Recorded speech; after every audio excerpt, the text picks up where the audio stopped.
who here has seen a shooting star or wished upon it? Most of you, I would assume. Did your wishes come true? Maybe. I'm hoping so. Hopefully they did. Do you know if that was actually a shooting star or something else? Were they magic, meteorites, some types of machinations? Were they airplanes in the night sky? We don't know. Or were they just satellites, potentially? Curiously, nowadays, a lot of what you'll see in the night sky are actually satellites like this. This was a satellite built by a couple students that I have here to show you all.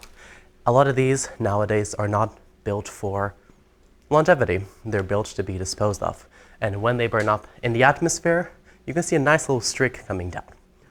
Why is this important? Well, aside from taking away from the little magic and imagination that you might have had as a child, these things are dangerous. I was driving back at home one day in Portugal, and this one little piece of this came flying down in this little fiery death back down to its maker and almost in my car. Bluish, whitish fire all the way down, hitting right above the street. Scary experience, and actually I was already preparing for this talk by then, so to hit perfect nail on the head why these things are important. You don't want to be driving and get hit by one of these things. I don't think actually insurance actually covers that for extraterrestrial damage. So let's get a bit into it. Why should you care? Why shouldn't you care? I do have more interesting magical space stories for next time, including the time I actually got married in space.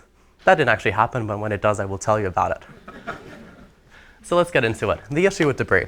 So these nice little things are populating all over space nowadays. They're usually a bit bigger than this. They're about the size of washing machines, the size of cars. They used to be massive, the size of actually double-decker buses here in the UK. And they can break apart and stay in space. These things are not made to be durable anymore, at least. They're made to be sent up there, last 5 to 6 years, and then come back down and be burned up in the atmosphere. We no longer care about necessarily the service that they're doing in orbit. It's more about the space they're occupying in orbit. That's the biggest thing nowadays. And why is this bad? A lot of people you'll see talking about space debris already, about how when a satellite gets hit by a meteor, something might happen. A lot of actual pieces will fly over all over the place. And you can even get one of these big chain reactions, which could be apocalyptic, and everything, you'll lose all GPS forever, all your sat navs, a lot of the internet, gone. A lot of companies are actually trying to clean up space, but it's becoming an issue. These pieces are becoming too small and harder to get. And with a lot of space, we are getting a bit unsustainable when it comes down to it. We're learning a lot from our previous mistakes in history and doing it just as worse in the beginning, at least from the 1960s. We're actually doing much, much better nowadays. But this is not what the talk is about. We're not talking about these little satellites and how much of trash they can be and how unrecyclable they are. We're talking about pollution in space. The ugly middle child of space sustainability no one actually comes to talk about. So let's do it. At the moment in space, from the moment we hit space, we stop caring about any and all emissions we live up in space. So whether that be from rocket launches, satellite operation, and the propulsion they need to keep themselves up in space, and whether that is when they ultimately meet their fiery doom on the way back down. All of these are not accounted for when we do life cycle analysis, when we actually do a lot of the tracking. Every time that you hit 100 kilometers up, we no longer stop caring. So whether that is from usually second stages of rockets, like this one we have here, from the second half, they usually have to shoot up back into space to get the delivery that you need, or from these satellites I just mentioned whilst they're in orbit. We do not care. Why does this matter? All of these nice things produce even nicer types of problems. So whether it's the rockets producing a lot of carbon dioxide and water as well, which, believe it or not, anything that you leave up in space stays up in space. So if you're thinking it would all precipitate back down in the form of acid rain, it won't. Maybe in a couple million years when we have dinosaurs again, but not in our lifetime. Satellite propulsion, you have similarly a lot of burning of carbon dioxide and noble gases, which might seem okay, it might seem inert, but the more of them you have, you start creating a bit of an electromagnetic sphere, which can interfere with things like sat-nav and things like that as well. With satellites demising, this was a study that was done actually recently, saying what actually are the impacts of it. we're looking at a lot of aluminum oxides and other metals being deposited straight into our atmosphere. Why should you care, aside from all these fancy chemicals being left over? This contributes to global warming, contributes to climate change. We're even able to create almost a new sphere of pollution around the Earth. So whether that is the sea levels rising, the temperature at home coming a bit higher, and you're having to actually use the AC and the heating a bit more often, all of this adds to your bills, all of this adds to your direct life, and it's bad. We don't want this, and we're already trying to stop it with different industries. So let's actually put some numbers to it and actually see what we're doing. So in 2003, we did about 223 launches. Most of these ones were from America, the rest were actually from China and Europe. Out of these ones, we could fit about 50 satellites with current modern technology from the US rockets, about 50 satellites. Satellites about the size of a washing machine, like I mentioned earlier. Out of these ones, they mainly went to low Earth orbit, which is anything about below 1,500 kilometers or nearly 700 miles.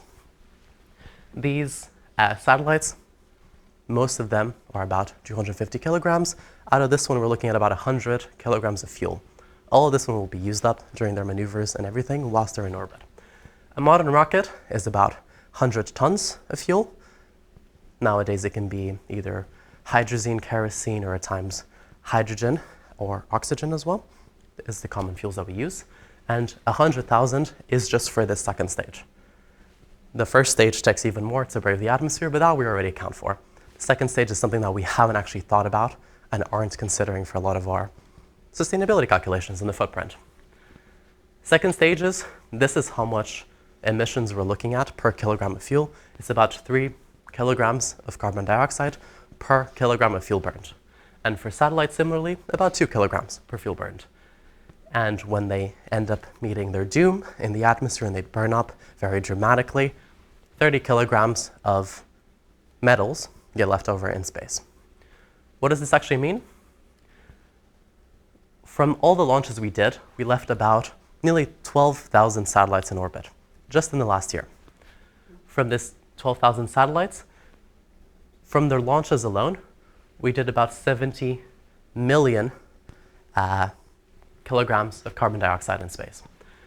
From the satellites alone, during their operation, we know that for 100 kilograms of fuel, that was an extra 50 tons into space. And for when they ended up burning to death, an extra 345 tons as well. For a grand total of 70 million kilograms of emissions. Why does this matter? Let me actually show you some comparisons to real world applications. So in other words, we'd have to plant 3 million trees just to compensate what we did in space in the last year. And this was just in the last year. You might have heard a lot of the news how we're growing, we're expanding space. A lot of American and European companies and companies in Asia want to do more. They want to put 36,000 satellites up there by the next 5 years. This was just with the 10,000. So we're looking at even bigger numbers. That's 15,000 cars. That's the same as 70,000 return trips from New York to London. And that's 10,000 households as well in 1 year. These are big numbers. And the same thing, we're looking at even a potential new greenhouse layer. So the layer that we ended up using to destroy the ozone from a lot of the pollution from cars, airplanes, all these types of things in the past, that actually ended up getting a bit better during the pandemic out of not using a lot of the transportation as much. We can make even a second shell around the Earth that is more permanent, more difficult to get rid of, and affecting us for much, much longer time. Well, not all is lost. We're actually doing good things for this.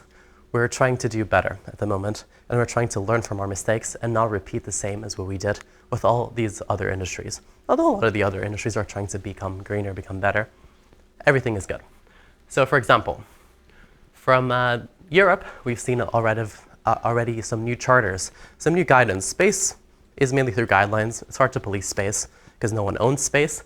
New guidelines on how to make satellites more ecological, more green, more when they burn up, they don't release as much nasty things into space, or they are more or less prone to destroying themselves in space. Another way that we're doing this is by doing fuel-free satellites, which is a way that you can do things. Flying satellites just in the atmosphere where you don't need actually any fuel and you're able to use in situ air to propel it forward. which is what I'm doing at the moment. And likewise as well, one thing that I found the most fascinating over the last 2 years, I did so much outreach with kids aged 11 to 18, and they're already very mindful of these issues. They've already learned from all the, I wouldn't say fear-mongering, but a lot of the global issues that we're facing, and they are aware. They are aware of already a lot of solutions that they can put into space and to clean up and not make the same mistakes. This group here, personally, they tried to pitch a magnet. They did this in 15 minutes. They designed an idea, and they had to go up to stage, similar to me here right now, and pitch their amazing idea to clean up space. Their idea was a massive magnet that would suck up all the debris, collect it into a ball, and do much more. Unlike this satellite here, a lot of plans are for it to be recycled as well. Industry wants to go for a green circular economy in space, actually promoting recycling instead of sending these satellites back down to the bin in the atmosphere, doing recycling in orbit, making new satellites, making new structures, making new things, using what's already there instead of sending much, much more up in space. All of this is happening in the future, and we want you to be a part of it. If that wasn't hopeful, I don't know what else was. We have a great opportunity here to clean up the Earth and clean up space, and we want you to be a part of it. So join me, making Earth not only a better place, but the space around us as well. Thank you so much.